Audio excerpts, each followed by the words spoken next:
Hi, everyone. Hi, my viewers, my participants, my well wishers, my students, and those who are willing to speak and write English fluently, flawlessly, are being requested to participate as usual because today's topic of discussion is nothing but how to speak English and fluently. Clear? You know that English is an international language and everywhere, whether it is in the European countries or in US or in India, Pakistan, Burma, Sri Lanka, everywhere or wherever you may go, when you will have to face the dignitaries, you will have to speak English because English is an international language. Everywhere English is acceptable. For example, I am speaking of some short forms. For example, somebody is quarreling with you and he tells you, keep your mouth shut. He may say, keep your mouth shut. But I may say, keep your mouth mum. You should be mum. That means you should not speak so frequently, so incessantly, or in a quarrelsome way. However, when you are speaking English, you will have to remember that everybody should understand you. Everybody must know what you are speaking about. As for example, if you say he has been suffering from insomnia, I know that it is good English. Insomnia. It means sleeplessness. Sleeplessness. But insomnia is better than sleeplessness because it compensates more than the virile strength. It has masculinity.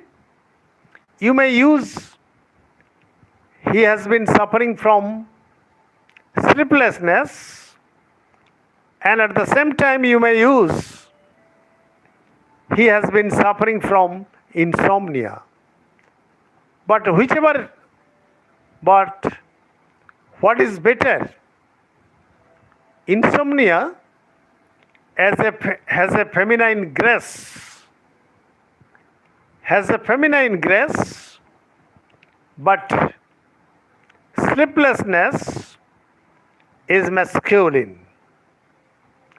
That is why we use he has been suffering from sleeplessness. Clear? So, English has its own masculinity.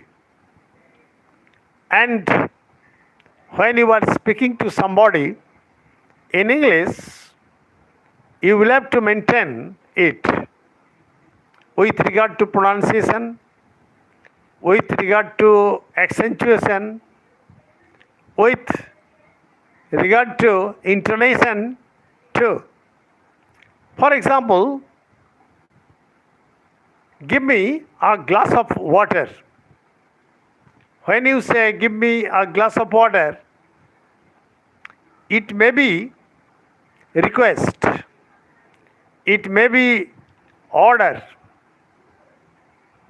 but it depends upon your voice, your tone, your mode of speaking. Give me a glass of water, or would you please give me a glass of water? Would you please? So it is more polite, more humble. So while you are speaking English, you will have to see your target audience. Your target audience. Would you please give me a glass of water? That means you are asking for a glass of water.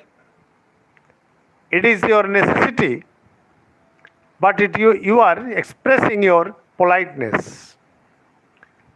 So when you want to increase your fluency in English, you will have to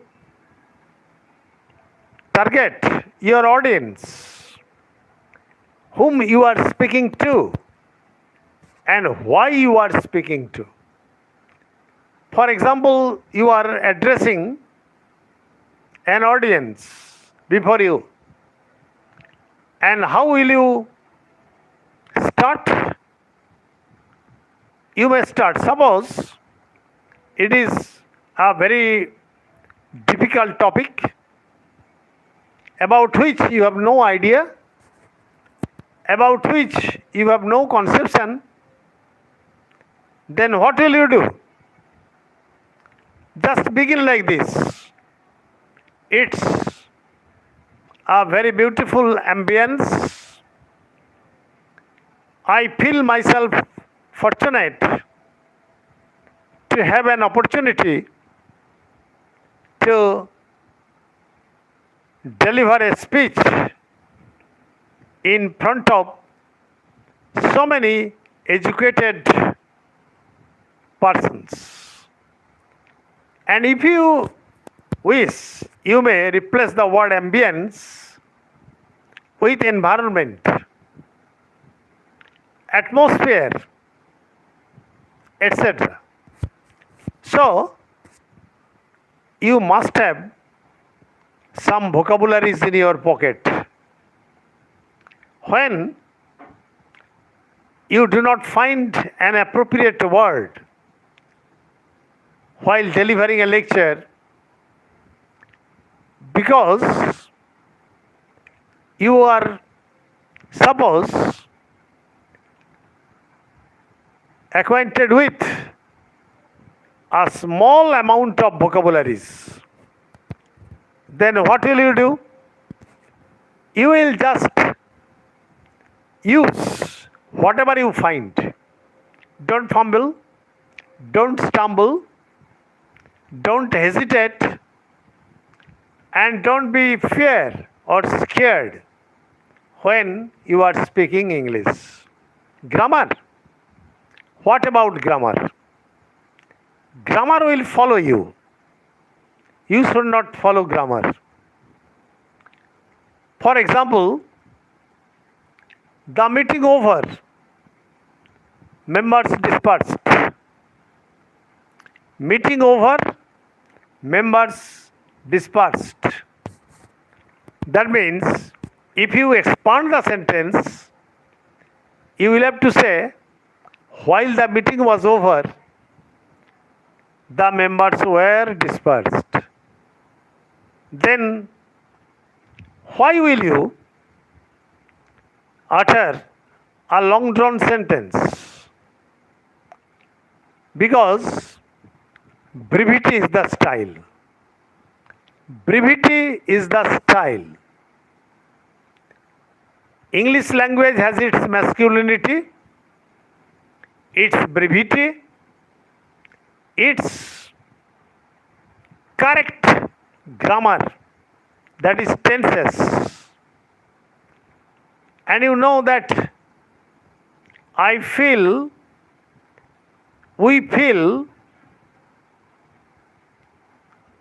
you feel, he or she feels, they feel. So, it is present indefinite tense. But how will you make a difference between indefinite and continuous? I am feeling, we are feeling, you are feeling, you are feeling, he or she is feeling, they are feeling. Present continuous tense. While you are using present perfect tense, I have felt, we have felt, you have felt, he or she has felt, they have felt. So what is the problem? You must have a correct knowledge about tenses, about parts of speech, about how to change from active to passive voice, about how to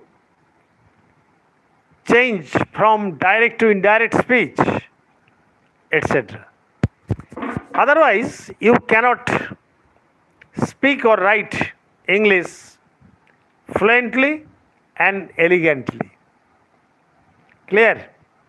And you know that English has some words which have morphological shortenings. For example, please bring with you 3 copies of photographs. So the English or the British people omit graphs. Please bring with you 3 copies of photo. Photo for photograph. How have you come here? I have come by bus. That means by omnibus. But the British says bus. Omni is omitted. Thus, I can give you the tips. If you want to learn English, if you want to speak English fluently, and if you want to start your journey in fluency, you must have the clear idea about tenses first, about parts of speech first, about the change of voice first, about the change of narration first, and about the morphological shortenings, about masculinity, about brevity, and about how to speak English with your friends, relatives, and other companions. And constant practice will make you a perfect man. There is nothing more to say tonight. Goodbye. Stay safe, stay mellow. And if you like these tips, please like, comment, share, and subscribe too. That is my request. Thanking all of you. Good night.